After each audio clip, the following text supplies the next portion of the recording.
Hey heroes, Jonathan here at Night Knowledge.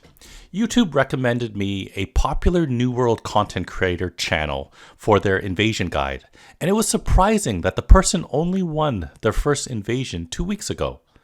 It's true, my server, Mictlan, only did it a bit earlier, about a month ago, but it was still puzzling and made me wonder if an invasion win is rare on even the most hardcore servers. So in today's video, I'm going to share some secrets and best practices our server has come up with, which has resulted in a total of 22 invasion wins as of this recording. As you can see, I've been part of 19 of them, and I'm a sweat or a tryhard, usually in the top 10 for contribution. So know that I'm not just making this up. First off, there are 4 roles a player can be assigned to: a gate, a rare gate, siege, and repair. To see what role you've been assigned to, pull up the army screen by pressing L. Gates, whether front or back, is pretty simple. Kill melee enemies, in particular bosses, and prevent damage to the gates. Now here's the thing, don't stand in the corruption, as it'll slowly do damage to you, especially when a wave spawns. The biggest sin I see melee gate players do is fighting close to the corruption, because while yes, it gives more time for ranged players to take out enemies, I feel like it is easier for them to get around you and either get to the ranged players or the gate. You'd think this is a simple request, but a good ranged team can take out a large portion of the enemy before it ever gets to melee range, so I understand the impatience and the desire to deal damage and contribute. For front gate players, try to fight by the road that connects the gates together and no further forward. For the rear gates, the best practice is for melee players to fight right at the base of the steps to funnel and concentrate damage. Unfortunately, all it takes is one greedy melee player to make everyone else fight close to the corruption instead. Normally in our games, we'll have 3 people assigned to repair. This is a critical but thankless job. If you get chosen for this, it's not a punishment, but actually a great responsibility. You and your other 2 repair members are the only ones to ever interact with the repair station. That's the one with the cannon. When you interact with the repair station, control-click the stack and take half of the repair parts at a time. Never take the full stack. Every couple seconds, it will generate more repair parts. Before wave 4 or 5, you should check with your fellow repair members and ask for a repair check, essentially asking how many parts you all have, which is tracked in the top right of the screen. If you're successful, by that time, the 3 of you will have about 400 to 500 repair parts each. Once again, make sure no one else is taking repair parts.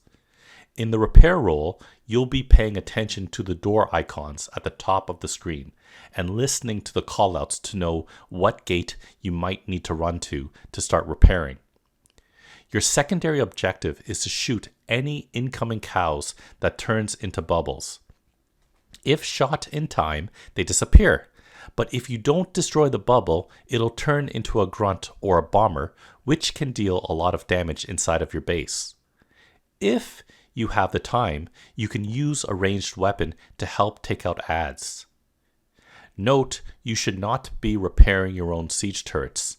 Save those repair parts for gates and have your siege team and ranged DPS take out those enemy cannons quicker.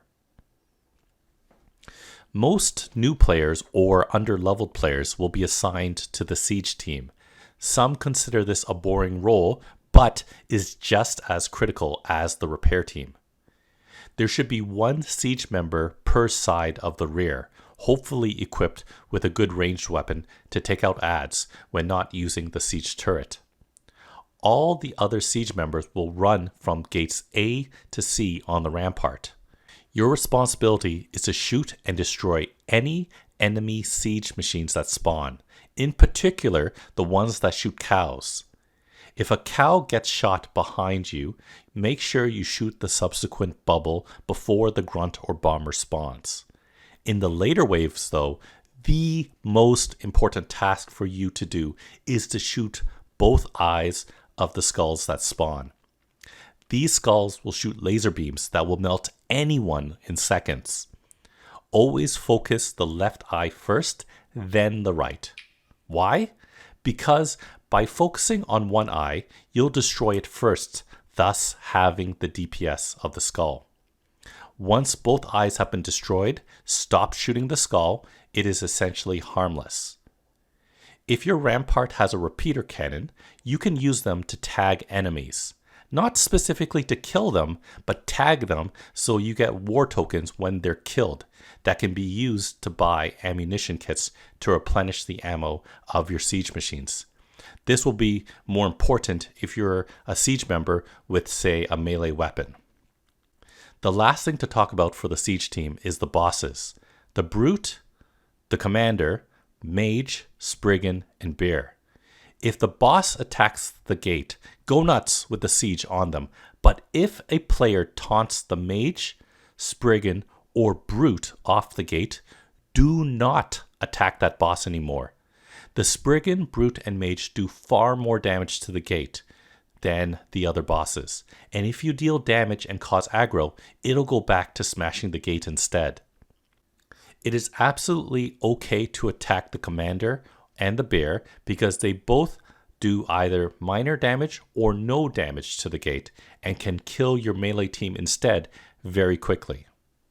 Now that we've talked about the major roles, let's talk about the individual roles, which depends on your weapon loadouts.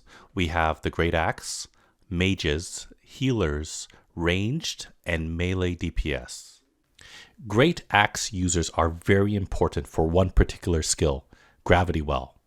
These are used against bosses to slow them down, allowing everyone else to DPS them down before they reach the gates. Usually, there should be 3 Great Axe users per gate, plus, when possible, 1 additional Great Axe user from Group 6, which is assigned by the leaders. Before the invasion starts, you will need to determine with your fellow Great Axe team members what order you'll use them, because just spamming all of your abilities willy-nilly will be an ineffective waste. What you want to do is one at a time in a particular order of players is to use your Gravity Well to keep the boss slowed for the maximum amount of time. So player X, then Y, then Z will use the Gravity Well in that order, paying close attention when the player has used their Gravity Well to then use theirs. Mages are typically Fire Staff, Ice Gauntlet users, and their most important task is to take out bombers, as they tend to slip in when the battle is chaotic and can wipe entire teams. The Fire Staff is used to kill them, and the Ice Gauntlet is used to slow or freeze them, so ranged players can kill them when you can't. It doesn't matter if there are bosses or the gates are falling. Your only priority in this game is to kill bombers so they don't make it to the gates or die and take out your melee team. Your secondary objective is to take out small adds like snipers or grunts. Healers is pretty self-explanatory. Heal your team, although don't heal them if they go into the corruption area. You need to teach these greedy players that it is not acceptable to fight in there. Stay alive and keep your team alive. Ranged DPS will be assigned to either a front or rear gate. If you're assigned to the front gates, you'll be on the ground in between 2 gates, either A and B or B and C. Listen to callouts and help when needed. Your number 1 priority will be skulls. Once again, target the left eye, then the right eye, then ignore the skull. Prioritize Spriggans and Brutes over other bosses. If you're light on siege, then you'll be responsible for helping destroying enemy siege as well. As a musket player, I found that I prioritize bombers in particular, as it'll help take the stress off mages. Hopefully your leaders will know the timing of when there's a buy phase so you can restock your own arrows or bullets. Finally, for melee DPSers that aren't Great Axe, attack all melee enemies, keep them off your ranged, mages, and healers. If your weapon has it, equip skills that rend so you can DPS bosses quicker. Don't fight in corruption, stay alive, and resurrect your allies when possible. Primarily for melee users, including Great Axe users, use your excess tokens to buy fire traps, but only use them in the last few waves and only if your leaders instruct you to do so. Only 15 fire traps can be deployed at any time, and you must place them underneath the boss. This will ensure that it explodes, otherwise it'll be wasted. With the sub-roles explained, let's talk about a few more things that will contribute to your team winning an invasion, including, during the last 15 minutes of the planning phase, press L every few minutes to see what group you're in, because it might change as the leaders move around players.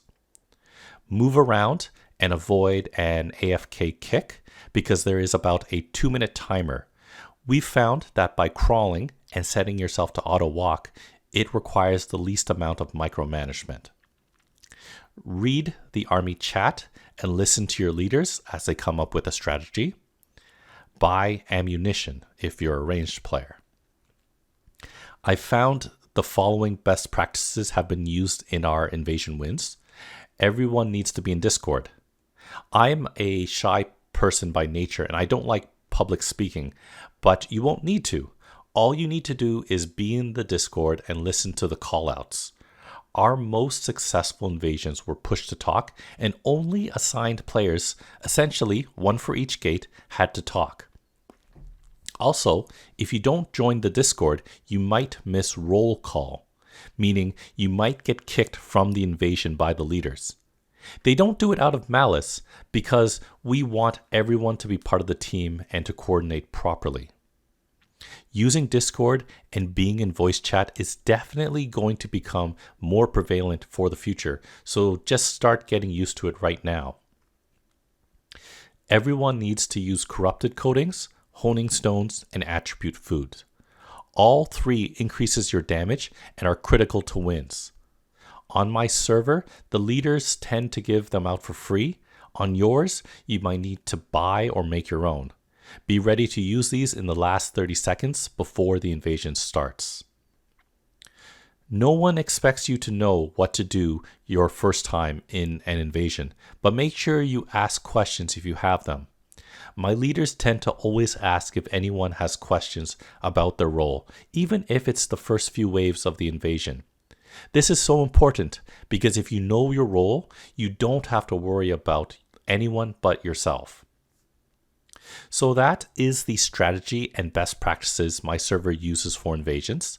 That being said, even with the best players in organization, we've still had our own share of bad luck and have lost many invasions. I hope this helps you out though in figuring out what you should be doing for your particular role, and that it helps make invasions fun and possibly help you make some new friends. Check out the rest of my channel for other videos on New World, video games, board games, and other fun things. Thanks for watching, and I'll see you next time. 2 in a row, boys. You're so anticlimactic. Let's go. That's a Good job, Good job. 2 victories in one night. That was so cool. I think we figured it out. We have infinitely multiplied our wins. Nice. We figured it out, boys. Well done.